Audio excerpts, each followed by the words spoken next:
It began like any other peaceful morning on the riverside.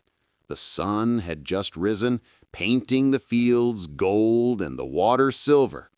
Villagers moved quietly through the mist, washing clothes, feeding animals, guiding cattle to drink. For a moment, the world felt still, safe. But peace can vanish in a heartbeat.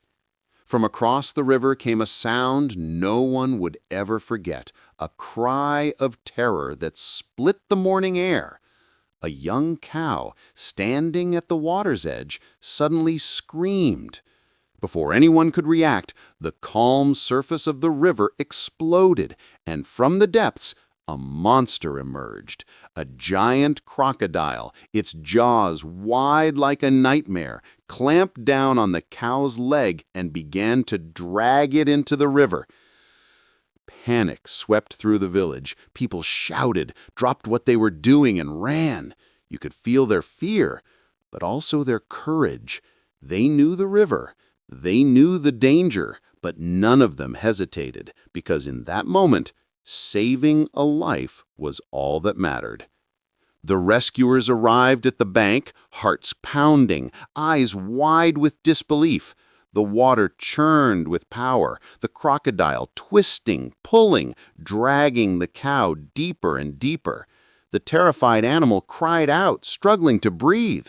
One man shouted, "Get ropes! Get poles!" And in seconds, everyone moved as one. Bamboo sticks, old ropes, even fishing nets, anything they could find became a weapon of hope. They tied one end of the rope around the cow's neck and the other around a tree. The leader shouted, "Pull! Don't let go!" Dozens of hands gripped tight. The rope stretched, the mud trembled, the battle began. The crocodile thrashed violently, slamming its tail against the water. A man was knocked off balance, nearly pulled in. For a heartbeat, time stopped. Then another villager leaped forward, striking the monster's head with a pole. The sound cracked through the air like thunder. The beast turned, roaring in fury, but the rescuers didn't step back. They shouted together, pushing forward, striking again and again, refusing to give up. You could feel their strength, not just in their arms, but in their hearts.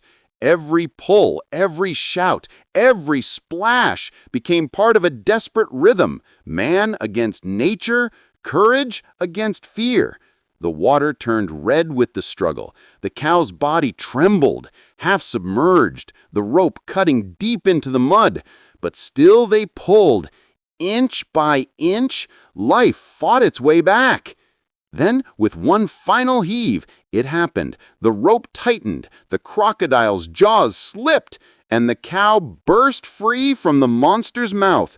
The rescuers fell back into the mud, gasping, drenched, shaking, but victorious. The cow lay on the riverbank, bleeding, trembling, alive. For a long moment, no one spoke. The only sound was the river, slowly calming again.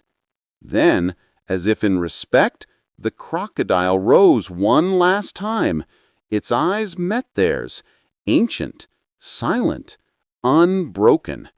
And then it slipped back beneath the surface, disappearing into the deep. Relief washed over the villagers like the morning sun. Some laughed, others cried, and a few just knelt in the mud, staring in disbelief. They had done the impossible. They had pulled life back from the jaws of death. The leader knelt beside the cow, whispering softly, "You're safe now. It's over." The camera lingers on the rescued animal, breathing weakly but alive, and then on the faces of the villagers, their clothes soaked, their eyes full of pride. The river glimmers again, golden and still, as if nature itself had sighed in peace. And in that moment, you realize heroes aren't born in silence. They rise when life calls for help, when ordinary people choose courage over fear. If stories of bravery and compassion move you, stay close. This journey continues. Each act of kindness keeps the heartbeat of hope alive, and every listener who joins keeps that spirit growing. Elemental herb.